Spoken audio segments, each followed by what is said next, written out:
Vaccines distributed to more hospitals in Ohio, but the shipment fell short. What the governor had to say about those thousands of doses that didn't show up. We have two vaccines that received emergency approval. So what's the difference between the two? We'll hear from a local medical professional. And during this pandemic, plasma donations are in need. But are we seeing less and less people willing to give for those in need? We'll verify. Thank you for joining us this morning for Face the State. I'm Karina Nova. Tracy Townsend is off. The COVID-19 vaccine continued to dominate the headlines around Ohio this week. Governor Mike DeWine acknowledged that Ohio is receiving fewer doses of the PFIZER vaccine this week than originally planned. Ohio will receive more than 70,000 instead of the 123,000 originally planned. The federal government says the estimates were a miscommunication, and these doses are the ones that were always planned. Governor DeWine says he's not concerned about fewer doses. Some discrepancies are to be expected in an operation this huge. My attitude about things generally is, if I can't change them, let's deal with them. And our job, the way I see it, is to get these out just as quickly as we can in an expeditious manner. Ohio still expects to receive more than 500,000 doses by the end of the year. Governor Mike DeWine has announced the next group of Ohioans who will be getting the vaccine. On the list, people age 65 and over, people with severe disabilities, and school employees. Governor DeWine didn't give a formal timeline, but said he thinks the vaccines for these next groups would roll out in January or whenever new shipments are received. For schools, the governor says the goal is to get all staff and teachers vaccinated so schools can fully reopen by March 1st. Governor DeWine says children need to be in school learning.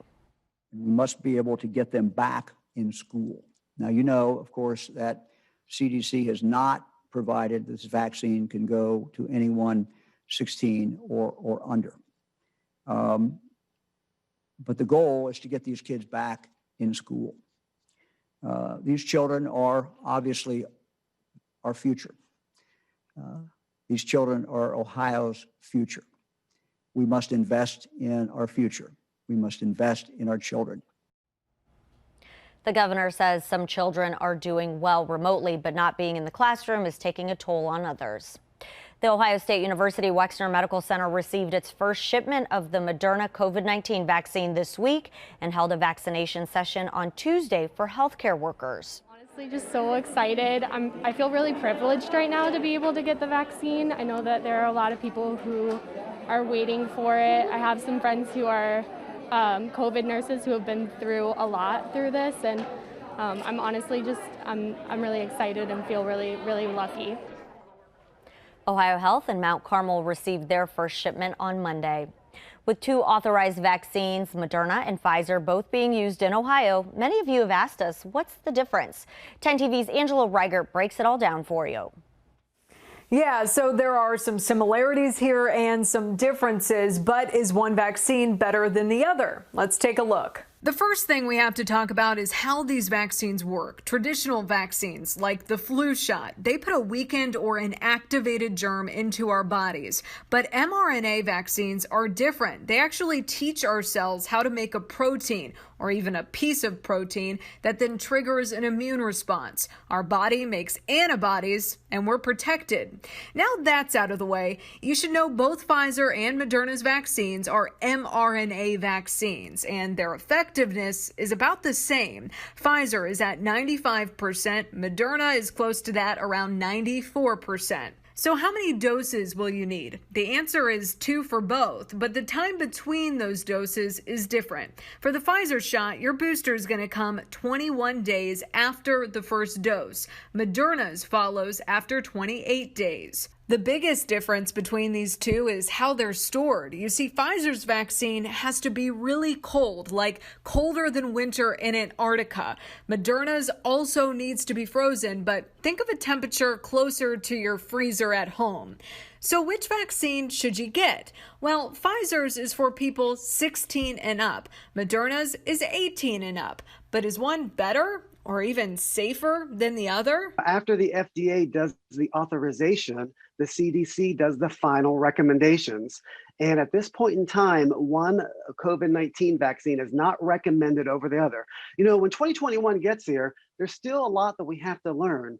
And as time goes on, we may learn that one vaccine performs better, for example, in those that are 65 years old, kind of like we had with the flu shot. When it's time for you to get your vaccine, you're likely going to get a card that tells you which one they used. Now, when you go back for your booster shot, you want to make sure you get the same one. I'm Angela Reigert. Back to you. President-elect Joe Biden received his first dose of the COVID-19 vaccine this week in his home state of Delaware. He held a news conference the next day saying he can't wait for that second dose. I had my shot administered in public, and I got a chance to thank all those nurses and docs at Christiana Hospital for what they've been putting up with and doing for so long. I look forward to the second shot, and I have absolute confidence in the vaccine. The president-elect also urged Americans to stay vigilant because the death toll will still rise and it will take months to get everyone vaccinated. Dr. Anthony Fauci got his first dose of the Moderna vaccine this week. He says while this is a good moment in our battle against COVID, he's urging Americans to be careful this holiday season. Whenever I talk about being careful, someone will say, well, he wants to cancel Christmas. I don't want to do that. I want people to be more careful. I want them to limit traveling to the extent possible.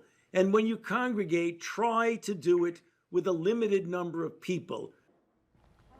Federal officials are reporting record high travel since the pandemic started. Airports nationwide screened more than 4 million air travelers between Friday and Monday before Christmas. CVS will administer vaccines at thousands of nursing homes, including ones in Central Ohio. Almost 200,000 Ohioans will be eligible, and in just a few weeks, it should be extended to the general public on an appointment-only basis. CVS expects to administer 20 million shots every month. The CDC released who should get the vaccine next. An advisory panel says it should go to people 75 and older, as well as essential workers. That includes teachers, first responders, and grocery store workers.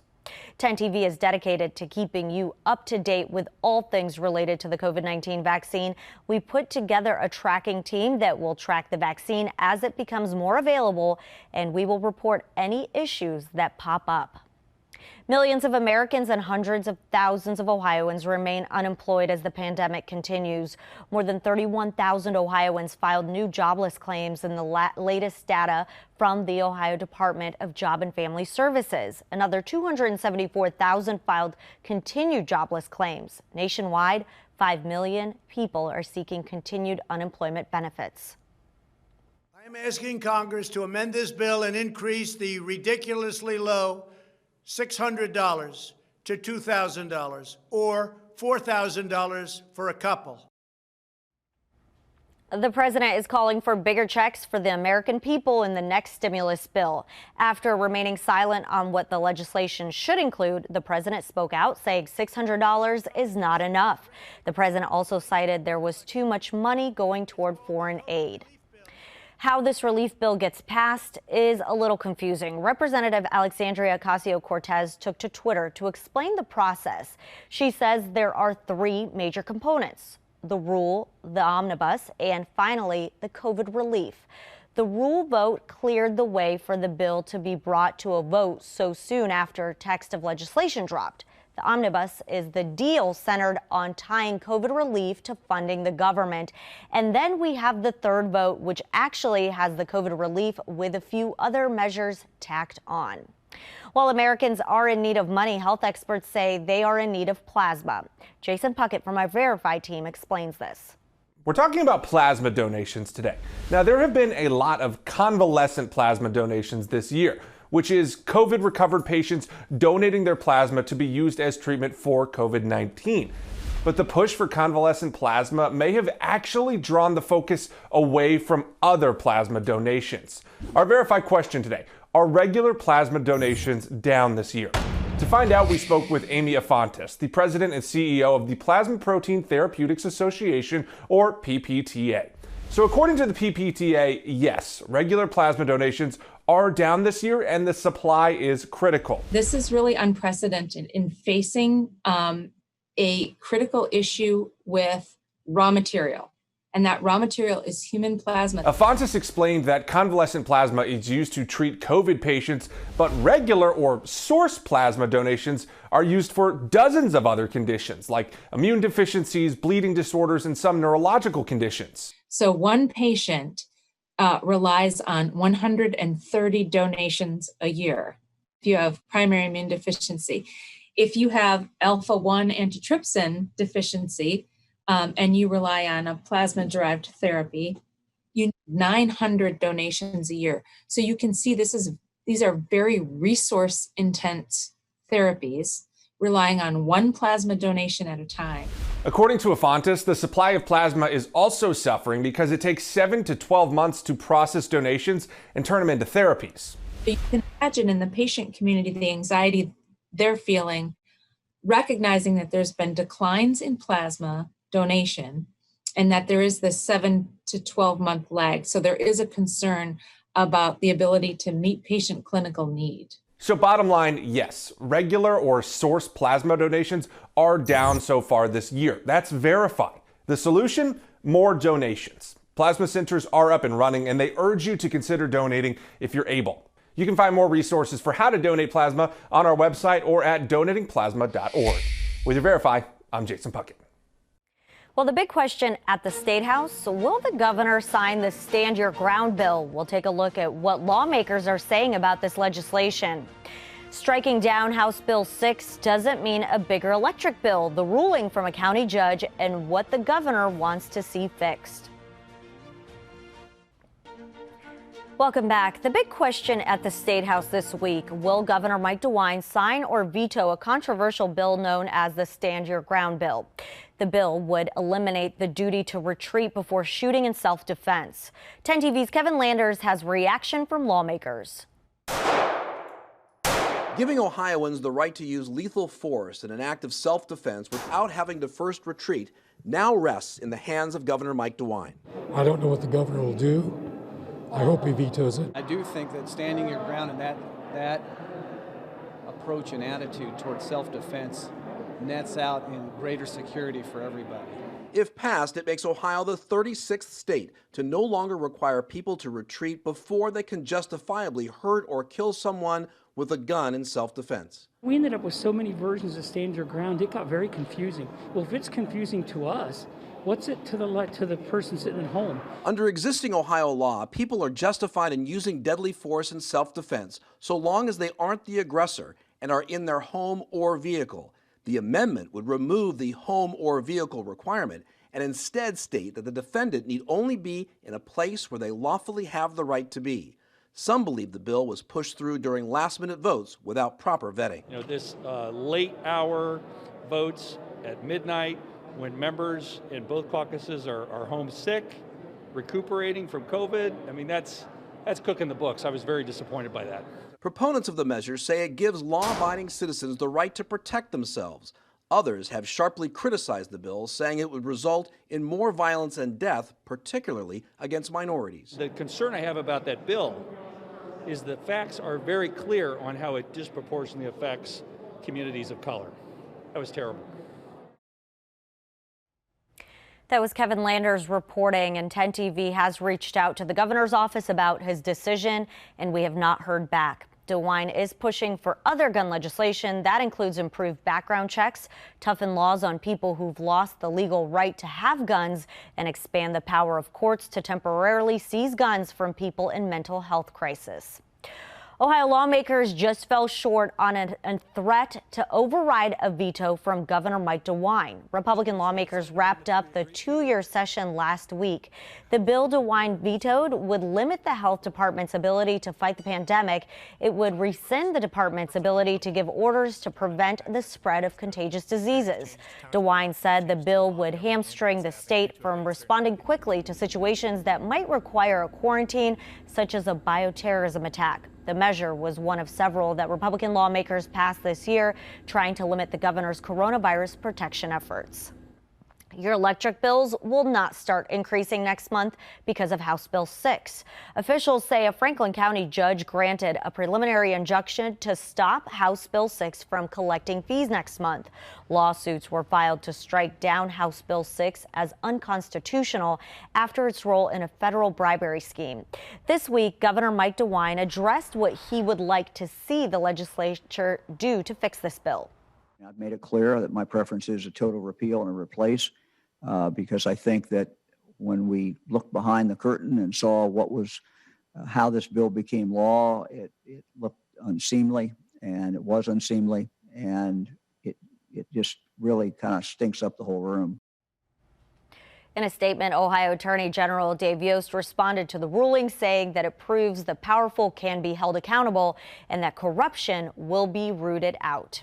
However, the bill itself remains intact. Lawmakers on both sides are frustrated that they've not been able to repeal and replace it because of the bribery scandal behind the law that's already resulted in 2 people pleading guilty and the former House Speaker Larry Householder charged with racketeering, a charge he's pleaded innocent to.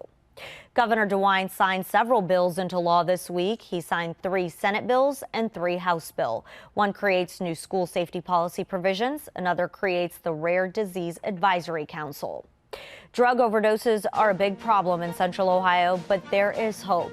The man helping those who need help with addiction. And making sure everyone is satisfied this Christmas. The woman making adjustments to toys for those with special needs. Right now, drug overdoses are a big problem in Central Ohio. This week, Columbus Public Health reported an increase in emergency departments' visits for suspected overdoses. And on Tuesday, the Franklin County coroner reported 6 overdose deaths in a 24-hour period. It's an easy path to go down, but a tough path to get out of. 10 TV's Angela Reichert talked to one man who is using his experience to help others find a new life. It developed into something far greater. I actually didn't know what I was getting into. Brian Hall says the first time someone offered him heroin, they called it smack. He didn't know what it was. So I said, sure, let me get some. And before I knew it, the guy had my arm extended. And he was skin popping me, which is just taking a needle and injecting it into your arm. He was 14 in junior high. This is where his story starts. Every day I tried it again. And I think about the 3rd time I took a liking to it because it seemed to allow me to block out the problems that persisted. Brian describes drugs like fire. He became engulfed. Still, he managed to do okay in school and excel in sports, though it didn't last long. A promising career. I went down the drain, and there's about 40 colleges that were interested in me for football. But I was told by my coach at that time that he would recommend me to his worst enemy because he saw that, I had gone astray and I was in a bad way. Matter of fact, on the day that I graduated, I was so high on cough syrup that I couldn't even see. And my parents were standing next to me and my grandmother. They were looking at me like, Brian, how could you? He went on to attend college at Youngstown State University. The drugs went too. I played first string as a freshman in a college, but I was still dipping and dabbing, as they say, in drugs after a practice and after classes. And eventually, after 1 year, I just went back into the streets and left school. Now his mistakes were catching up with him. They wanted to send me away, 30 to 60. He ended up serving about 72 days in prison. I know where drugs will take you. I know what they'll make you do. Some people can tell you the moment they hit rock bottom. Things got worse. I became addicted and I needed heroin. For Brian, bottom went deeper and deeper. At the expense of a 26-year marriage and 6 sons. Tore it up and alienated myself, estranged myself from my family. But on April 26th, 2001, and something happened spiritually to me. Brian's story started again. And I just started to appreciate life and recognize that God loved me and people loved me, and that it was my responsibility to do the things that I needed to do to maintain my sobriety. He found help in Columbus and finally put down the drugs once and for all. It's been a rough life, but I do believe it's a purposeful life, because in my pain, I developed a passion. And in that passion came a purpose. Brian now serves as a community outreach coordinator at Primary One Health. His job is to connect those in the chains of addiction to the resources they need. If you're doing your part, because if you do your part, there are people again in the city of Columbus that will help you, that will come to your aid, that will walk with you every step of the way. And next thing you know, 1 week is turned into two a month into a year. And you say, man, I got 6 months clean, I got a year clean, and you don't have to go back. If you want to learn more about what help is out there for you or someone you care about, go to don'tliveinDenial.org. You don't have to memorize it, though. We have a link for you right now on 10tv.com. Just look for this story. I'm Angela Reigard. Back to you. Thanks, Angela. In today's Note of Promise, meet one woman who spent December adapting toys for kids with special needs. 10 TV's Krista Frost explains how it's done. Playing with a toy is something many of us wouldn't think about. We just do it. In order to use the ball popper, I've got to actually do some different things with my hands to make it work. The thing is, not every child can do that. Emily Curtis figured that out years ago while studying engineering at Ohio State. So here's what she's doing about it. You know, open it up, cut whatever seams you need to do, crack open any plastic you gotta, and then just take some wire, your jack, and some solder, put it in parallel, and that's it. It's actually a really simple process. It's called adapting toys, so any child can use it. Program manager of clinical therapies at Nationwide, LINDSEY PAULINE, explains what this could look like. Attach it to their wheelchair, and then they can use the toy or use the switch to play a toy. You can hear that I'm using that switch, and then a toy next to me is activating with it. It's a tool her team uses to help kids in therapy. Information Curtis knows, which is why she posted a video of her adapting a toy to her Instagram every day for 15 days. And it works. I mean, not that a lot of my followers would have this need for an adapted toy, but maybe they know somebody who could use these adapted toys, or they could pass the information along. Something she hopes will happen so families can save money and still give their kids the best this holiday. So if I can donate them, you know, why not? That's going to save them a little bit of cost. It's going to make a child really happy. And it really, you know, just fulfills a need. In Columbus, Krista Frost, 10 TV News. Curtis was able to donate 24 toys to children at Nationwide. The hospital partners with OSU for the Toys for All Tots initiative. If you're interested in donating, go to nationwidechildrens.org/giving. We want to thank you all for being with us here today. And remember, if it affects you, your family, and Ohio, we're here to make sure to hold those accountable. Thanks for watching Face the State.